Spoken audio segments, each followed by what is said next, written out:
the crux of the workshop that has very specific segments on defense, deterrence, and stability. And while we focus on South Asia, we know that there are several areas that affect the globe by itself, and hence we need to be crafty perhaps with what we do with technologies that we use.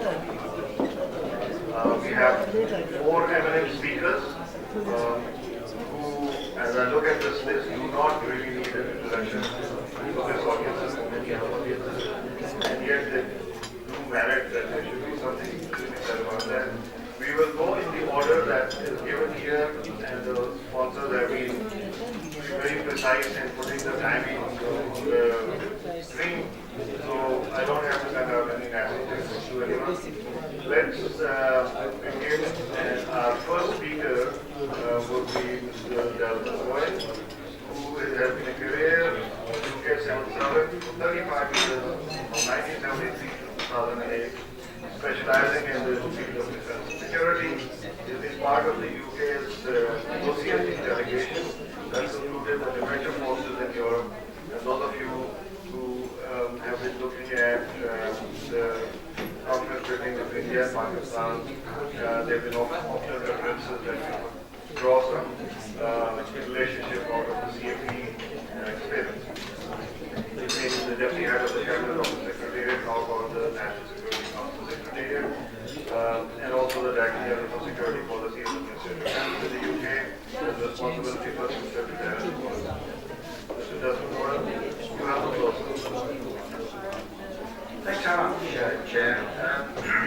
And I hear that this session will take us back to some of the debates that we partly engaged in earlier on in the session, and they take us back indeed to our keynote speaker and some of the statements that he made. But I think it's good to have the discussion with the emphasis initiated in the last session. So, nuclear doctrines in South Asia do not appear to have shifted formally in recent years, while nuclear capabilities have changed markedly. This is not to deny that there have been debates about and suggestions on changes in doctrine. Much of this has been speculation rather than firm changes. And one aspect of that I will come back to later. We have heard today a certain amount about the dangerous bluster and war over the North Korean program. Interestingly, we have had not a word about the nuclear ban treaty, which 122 countries have subscribed by signature, not necessarily by ratification, I'm not participating in force, but nonetheless it is noteworthy in this forum. We don't seem to have talked about what the rest of the world is thinking about nuclear. The one observation that I think that we should all agree on is that nuclear weapons have extraordinary destructive potential, and that the consequences of their first use in the 21st century are incalculable in terms of response and regional, not to say global implications. My theme today, above all, is about risk and trying to get this colleagues here around this table to address that issue of risk, but also to help understanding, particularly I think by the IISS team, of the Pakistan's view. So, in that context, I thought I would go back to the UK and the fundamental purpose of deterrence as we see it today. It's my starting point. It may understand that this doesn't read across precisely. There are also reasons, and we are frequently told that what happened in Europe is different to what happened in South Asia. I understand that there are things may be mitigated, but I don't accept that it has no relevance at all. So I think it's quite useful for me to say how deterrence policy evolved over time. This is very much short at.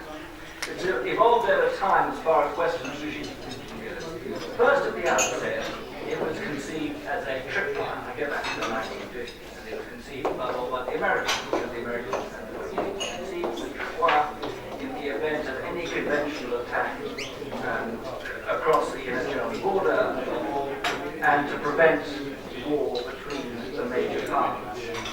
Progressively, in the 60s, we moved to flexible response in order to stop an attack and to restore deterrence. And now, although flexible response is getting big, the focus is really on last resort of use of nuclear weapons in defense of vital national interests.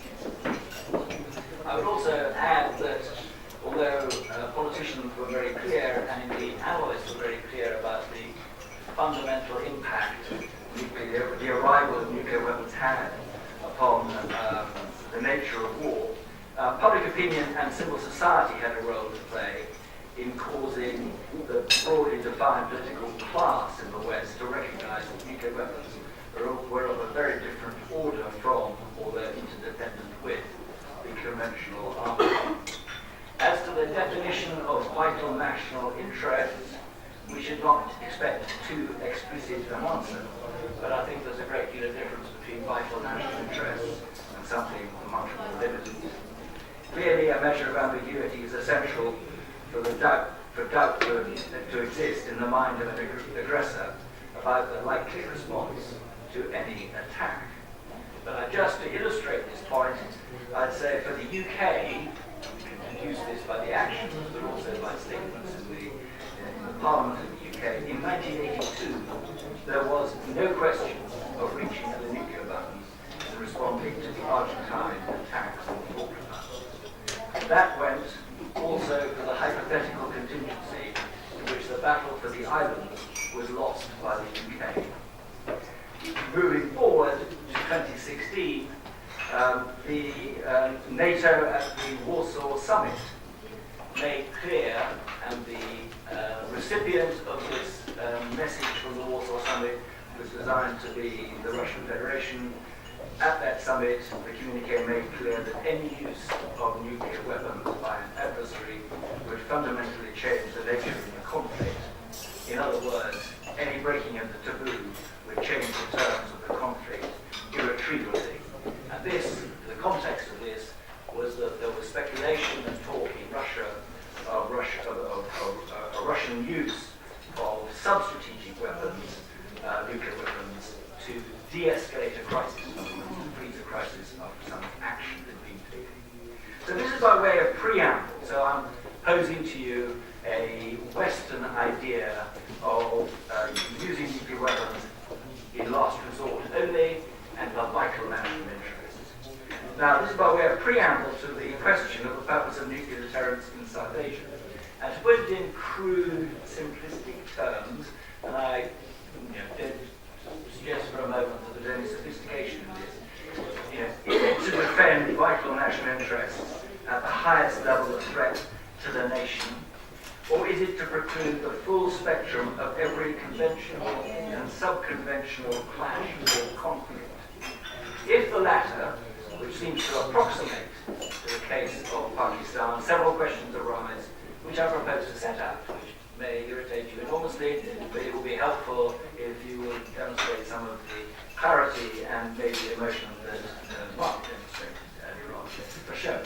So first, what is the risk that arises from a putative, short-range, low-yield nuclear strike in defense of Pakistan against a limited attack for punitive reasons? In other words, not for no reason at all, but for your adversary to have had some idea that punishment was appropriate.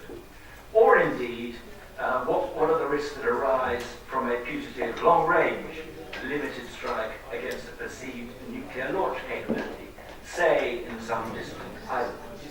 Now, if the adversary has a doctrine of massive nuclear retaliation in the event of suffering either a first strike on its territory of any kind, or its forces, the risks look to the outside observer to be high, indeed highly unattractive. Second, what is the case for spending scarce resources on additional nuclear capability when assured first and indeed second strike capability exists, and that second strike capability, the first strike capability, can deliver unacceptable damage? Now, there are clearly many factors to play here, which include an adversary's defensive capability, its counterforce potential, the possibility of an overwhelming bolt-from-the-blue attack, for example. And there are many issues connected with the opportunity costs for other desirable capability, military capability. I know that some around this table, at this top table, have said in earlier sessions that this is an efficient use of resources. I think there are questions that are reasonable to pose about where the balance of opportunity cost lies. Third, when investing in capability beyond the essentials of minimum deterrence, are there risks involved in holding a larger inventory? These could include the security of the locations where warheads and nuclear material are held. And I've heard many presentations on the security arrangements, but nonetheless, the number of locations must increase as you expand your inventory for fear that you have to use it. The uncertainty of developing multiple warheads in a non-tested environment, a challenge clearly. Command and control arrangements and their vulnerability to conventional and cyber attack. The relative loss of control if mated weapons are deployed at sea. The temptation presented by low-yield weapons for use in warfighting. The drive for technological advance leading to arms racing, and the lure of counterforce policy as a result of increased holdings of weapons. And we've had a little bit of an exchange about counterforce, but I'd like to go back to that very briefly. There have been suggestions, both here and in the public debate more generally, about nuclear forces in the region. And that means, both parties. That counterforce as an operational concept could be acquiring new interest or indeed new kind of vigor in the debate. Counterforce, and I'll explain what I understand counterforce to be, or maybe as we conceive it in the UK. Counterforce implies a strategy of denial, not punishment. And for its effective implementation, all nuclear potential of the adversary has to be extinguished. If it isn't extinguished, a second strike capability by an adversary would trump such an attack. In other words, the counterforce effect of elimination of complete disarmament would be suffered by those who suffer it. Even talk about counterforce operations could encourage increased armories, may lead to arms racing, and possibly to brinkmanship. It also, of course, requires detailed, very detailed intelligence, precise targeting capability, and redundancy of vectors to ensure the effect of total disarmament. Now, the questions I've raised clearly are not new to this audience. We've had keynote speakers and others saying that these risks have been evaluated and the right answer has been arrived at. But it is striking how big the cleavage is between an understanding of deterrence that we've arrived at in the West and the understanding of deterrence that you have evolved yourselves here in South Asia. So the risks may not be easily quantifiable, but I would suggest that they do exist. The security of Pakistan is clearly a sovereign responsibility, and so is the calculation of risk in these matters. The question that persists in my mind is how manageable those risks are now, but above all in times of crisis. So to conclude, there is also a link in the calculation of risk to stability in the region's security. Nuclear stability, as evidenced elsewhere, relies on credible capability and reliable C2, channels of communication and doctrinal clarity giving rise to predictability, which leads to the final question, whether in South Asia there is sufficient political desire for stability on both sides, and if not, what prospects and means there are for change.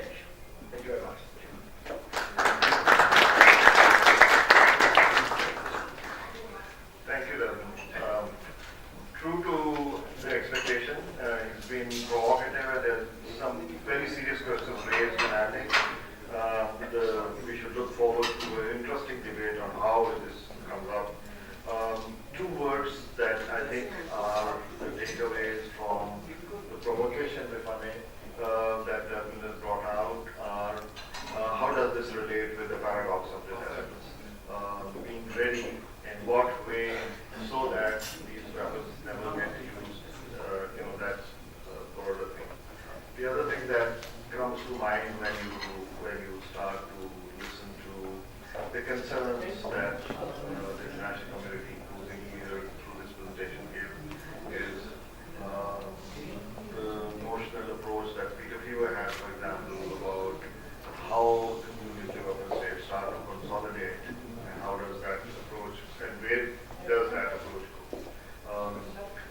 I would have been tempted to go on speaking on this for about 20 minutes right now, but allow me to now move on to the next speaker, Dr. Naim Saleh, PhD from the University of Western Australia, Perth. He has taught at the National Defence University. He has taught at the Cardiac University. My favorite introduction is that he's been my teacher as well, and perhaps that's when he started to experience teaching. I've been out of that batch with he taught for the first time.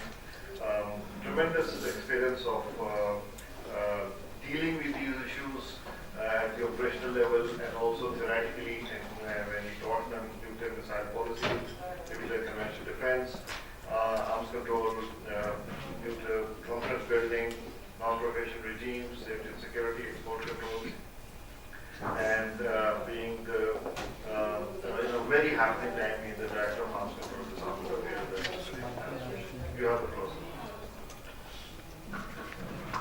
Thank you, Chair, and good afternoon, ladies and gentlemen. It's not easy to be speaking in the last session of the day, but I can take solace in the fact that there are two speakers following me also.